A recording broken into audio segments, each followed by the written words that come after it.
Bismillahirrahmanirrahim. Assalamualaikum warahmatullahi wabarakatuh. Perkenalkan, nama saya Siti Nur Amanah dari jurusan Administrasi Publik semester 6 kelas F. Di video kali ini, untuk memenuhi salah satu tugas mata kuliah analisis data kualitatif mengenai materi teknik analisis data kualitatif, maka saya ingin sharing atau sedikit memaparkan materi mengenai salah satu jenis dari teknik analisis data kualitatif ini. Nah, sebelum saya menjelaskan mengenai salah satu jenis dari teknik analisis data kualitatif di sini, kita harus mengetahui terlebih dahulu apa sih yang dimaksud dengan teknik analisis data kualitatif.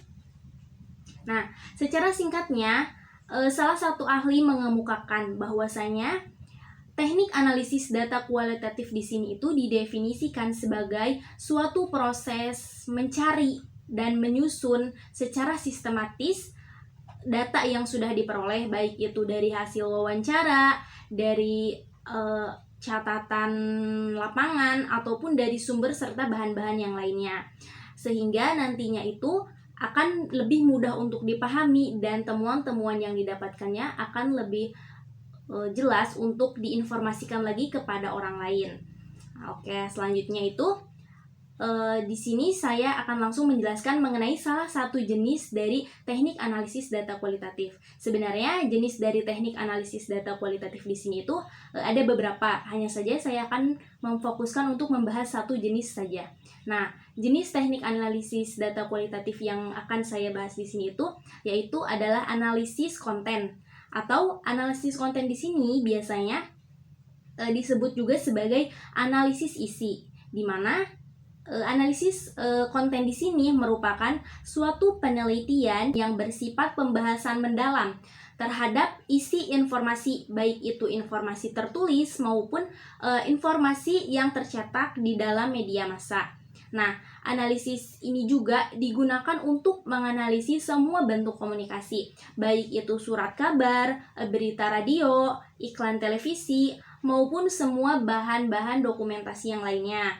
Nah, tentu saja di dalam analisis konten atau analisis isi di sini memiliki kelebihan serta kekurangan. Nah, untuk kelebihannya, yang pertama di sini itu adalah tidak dipakainya orang sebagai objek penelitian atau tidak dipakainya manusia sebagai objek penelitian. Nah, maka dari itu analisis konten di sini itu bersifat non reaktif. Mengapa demikian? Karena di sini itu tidak adanya orang yang diwawancarai atau tidak adanya orang yang disuruh untuk mengisi kuesioner, dan tidak adanya pula orang yang disuruh datang langsung kepada tempat penelitiannya. Nah, makanya disebut sebagai penelitian yang non reaktif, yang bersifat non reaktif. Nah, yang kedua itu ada biaya yang digunakannya itu lebih murah dibandingkan dengan jenis penelitian yang lainnya. Jadi di si penelitian konten di sini untuk biayanya itu lebih murah. Nah, selanjutnya yang ketiga itu ada dapat digunakan ketika penelitian survei itu tidak bisa dilakukan, karena salah satu sumber utama dari analisis konten di sini itu adalah media massa. Makanya ketika penelitian survei tidak bisa dilakukan, maka analisis konten di sini tetap bisa dilakukan, karena analisis konten di sini itu tidak harus terjun langsung gitu, tidak harus survei langsung ke tempatnya, sehingga dapat sumbernya itu dari media massa gitu. Nah, untuk kekurangannya sendiri, yang pertama yaitu ada tidak dapat digunakan untuk menguji hubungan antar variabel dan tidak bisa untuk melihat sebab dan akibat. Ketika suatu penelitian ingin melihat sebab dan akibat, maka analisis konten di sini itu harus dikombinasikan dengan metode penelitian lain supaya nantinya itu bisa melihat sebab dan akibat yang ada dari penelitian ini. Nah, selanjutnya yang kedua itu ada kesulitan menentukan informasi yang di dalamnya itu terdapat pesan-pesan yang relevan dengan permasalahan penelitian yang diambil sebelumnya gitu.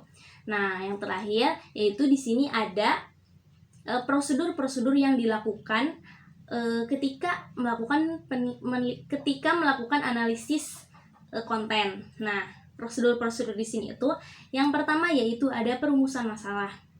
Jadi analisis konten di sini itu dimulai dengan perumusan masalahnya terlebih dahulu secara spesifik sebagai topik dari penelitiannya. Yang kedua yaitu ada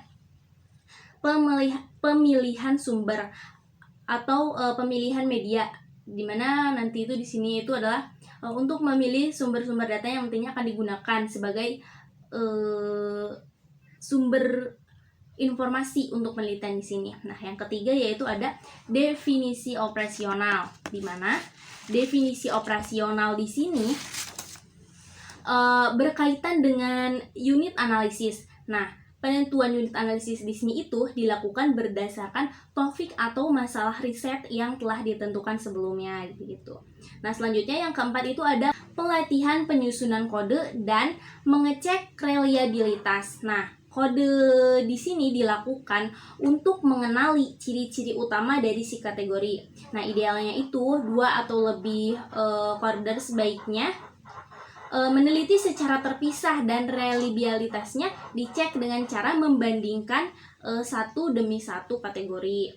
Nah, selanjutnya yang terakhir itu ada analisis data dan penyusunan laporan. Setelah sumbernya didapat, kemudian data-data dari sumber tersebut itu dianalisis kembali. Selanjutnya setelah analisis selesai dilakukan, maka dilakukanlah penyusunan laporan supaya hasil dari penelitian ini itu dapat tersusun dengan baik dan secara rapi pula. Mungkin cukup sekian yang bisa saya sampaikan. Mohon maaf apabila banyak kekurangan. Semoga bermanfaat dan terima kasih. Wassalamualaikum warahmatullahi wabarakatuh.